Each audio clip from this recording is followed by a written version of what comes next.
Gerunds as nouns. Gerunds are verbs that function as nouns, in simple terms, however. They are verb forms with the apostrophe in endings usually mistaken for continuous tense verbs. Gerunds function as nouns because they do not indicate an ongoing action, but they refer to actions as concepts. Take for example, walking is a good exercise.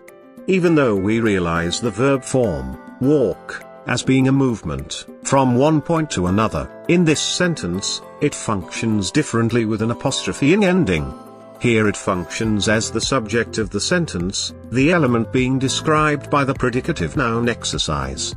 You would notice that walking in the example above is not indicative of an action, rather it refers to a phenomenon, the act of moving from one point to another. It just makes reference to the action of moving from one point to another.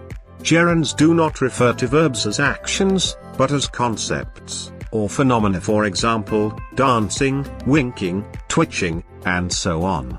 These are all phenomena, not actions in themselves, as they cannot function like verbs. Take for example, John walks home.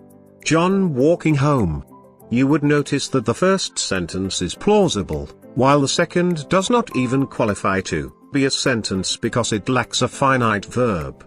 Look at the verb, walks. In the first sentence, it is a finite verb with grammatical properties that relate to the subject. For example, it is a third-person singular verb form which accurately relates to the subject, which is a third-person and singular subject. But evaluating the second example, walking does not possess any form of inflectional properties, so it is a non-finite verb. Non-finite verbs are verbs that lack inflectional properties and cannot reflect person, number, tense, or mood in a sentence. As a result, they do not form sentences. Use this as a master's tip to understand the concept of gerunds. Gerunds are verbs that describe the act of doing, without doing anything themselves. Imagine this analogy: a set of runners are on the football pitch ready to take off as soon as the gun goes off. They are the doers, the finite verbs. However, another set of persons. The commentators keep talking about the runners, their achievements and all. These are gerunds. They describe action without showing the action, or doing what they describe. So to gerunds, action is just a concept. Gerunds, as a result of being non-finite, verbs are capable of a number of interesting functions. Since they cannot perform the same functions as finite verbs which carry grammatical properties, they function as nouns instead. Of course, functioning as nouns imply that they are to behave as nouns in sentences. They function as subject, object, and complement.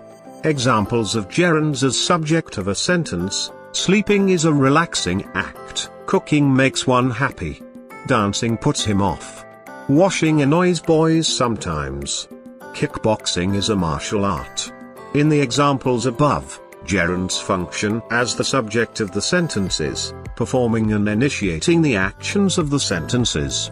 Examples of gerunds as object of the sentence: he teaches wrestling, they aid cheating, Martha enjoys bullying, the teachers discourage quarreling, his brother hates singing.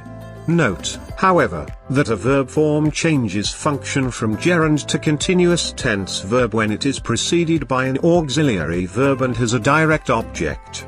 When this happens, the verb no longer functions as a nominal element, but an action when it takes an object, receiving the action. For example, he is wrestling an ogre. Wrestling is an ongoing action that he is engaged in. Other examples: they were cheating the kids. Martha is enjoying the music. Both examples are not gerunds, but present continuous tense verbs that rely on the auxiliary verbs preceding them for their grammatical properties.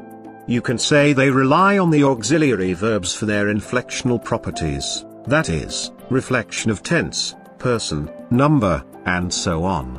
Gerunds can also function as object of their preposition, just like nouns. For example, he talks about cooking. Dane was punished for lying. Machuri was close to dying. This bread is not fruiting. That boy was done with crying. As complements, gerunds can function both as subject complement and object complement.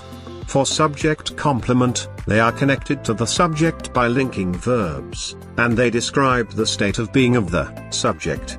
For example, she's lying. Those boys were fighting just now. Madara loves training. The girls are screaming too loud.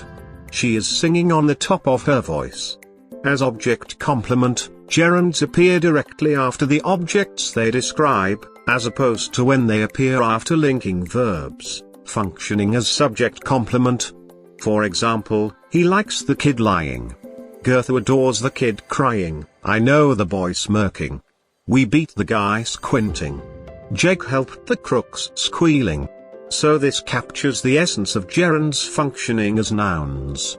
Functioning as nouns affords gerunds the privilege to exist as subject, object, or even complement in a grammatical sentence.